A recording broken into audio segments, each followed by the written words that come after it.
tema que no quise dejar de lado y lo incluí vagamente en este entrenamiento es el cuidado que debemos tener en no incluir la culpa en nuestra comunicación.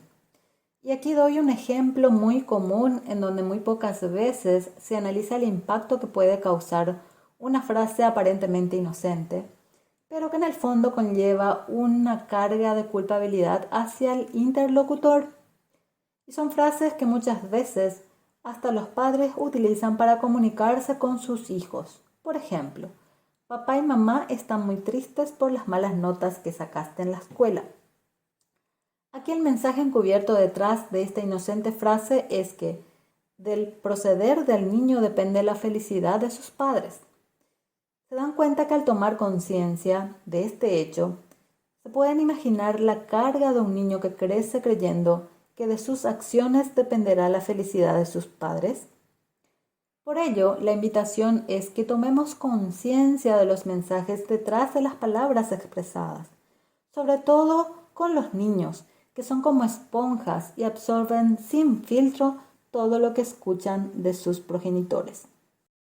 Finalmente hemos llegado a este concepto que considero clave en este proceso de creación de una comunicación asertiva, y es nuestra capacidad de asumir la responsabilidad de nuestros sentimientos y emociones. Y en este sentido, la comunicación asertiva potencia nuestra conciencia de que las acciones o palabras de los demás son solo estímulos, pero nunca la causa de nuestros sentimientos, porque nuestros sentimientos son el resultado de cómo elegimos tomarnos lo que dicen y hacen los demás, y también de nuestras necesidades y expectativas particulares en ese momento. Y esto puede explicar cómo hay veces que tenemos reacciones distintas ante estímulos similares y nos decimos a nosotros mismos, en una situación similar yo no hubiera reaccionado así. Aquí lo importante es analizar qué necesidad insatisfecha se está reflejando o se esconde detrás de esa emoción. Ahora vamos a recorrer distintas posibilidades de reacciones ante un estímulo que nos genera emociones negativas. Para ello vamos a tomar la siguiente situación. Una persona hace la siguiente afirmación hacia tu persona y te dice: eres la persona más egocéntrica que he conocido en mi vida. Ante esta afirmación, tú puedes adoptar la siguiente reacción. Primero, culparte y tomarte como algo personal y aceptas las acusaciones y las críticas. Y te dices a ti mismo o a ti misma, aceptando las acusaciones y críticas, respondiendo: es verdad, debería ser más sensible con los demás. Si reaccionas de esta manera, se debería levantar una señal de alarma enorme. ¿Por qué? Porque si reaccionas desde este enfoque, estás vulnerando tu autoestima y esto te lleva a sentir culpable, avergonzado o incluso hasta deprimido. Tomar una postura desde la culpa puede tener un impacto significativo en tu autoimagen y valoración, porque te conduce a un autoconcepto negativo, a una autoexigencia excesiva, a la autocrítica constante y a la dificultad para relacionarte íntimamente contigo mismo y con los demás. Así que si ante ciertas situaciones de conflicto estás reaccionando desde la culpa, te invito a que te replantees y primero busques maneras más sanas de relacionarte contigo para luego poder relacionarte con los demás desde una autoestima más saludable. Otra reacción puede ser el de buscar la culpa en los otros. Aquí todavía la reacción está ante la búsqueda de un culpable, pero ahora ya no eres tú, sino es tu interlocutor. Y puedes responder de la siguiente manera: no tienes derecho a decirme esto. Siempre tengo en cuenta tus necesidades. Tú eres el egocéntrico. Cuando reaccionas de esta manera y echas la culpa a la otra persona, lo más probable es que se genere rabia en tu interlocutor. y esto intensificará el conflicto, pudiendo generar resentimiento y hostilidad.